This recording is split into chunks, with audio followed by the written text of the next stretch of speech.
সরকারের একাংশের ডাইরেক্ট সংশ্লিষ্টতা দেখা যাচ্ছে।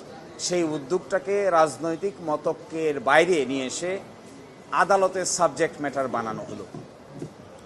অতীতেও আদালতের সাবজেক্ট ম্যাটার বানানো হয়েছে যে সমস্ত বিষয়কে, যেগুলো রাজনৈতিকভাবে সেটেল করার বিষয় ছিল, তার কোনোটারই ভালো ফলাফল আমরা দেখতে পাই না।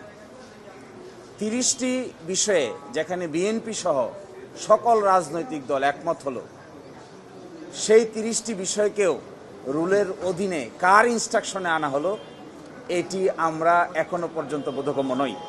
তবে আমরা দেখতে পাচ্ছি এই রিট মামলা শুনানি করার ক্ষেত্রে এবং এই রিট মামলাটি পরিচালনা করার ক্ষেত্রে সরকারের একাংশের ডাইরেক্ট সংশ্লিষ্টতা দেখা যাচ্ছে।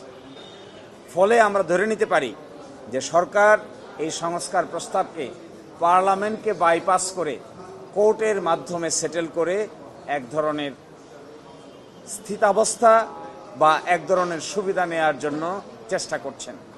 আবার সরকারকে মাঝে মাঝে মনে হচ্ছে দ্বিচারিতা করছেন। এই দ্বিচারিতার অংশ হিসেবে গতকালকে তারা প্রস্তাব পাঠিয়েছেন যে ডেপুটি স্পিকারকে বিরোধী দল থেকে দেয়া হবে, নামের প্রস্তাব চেয়েছেন।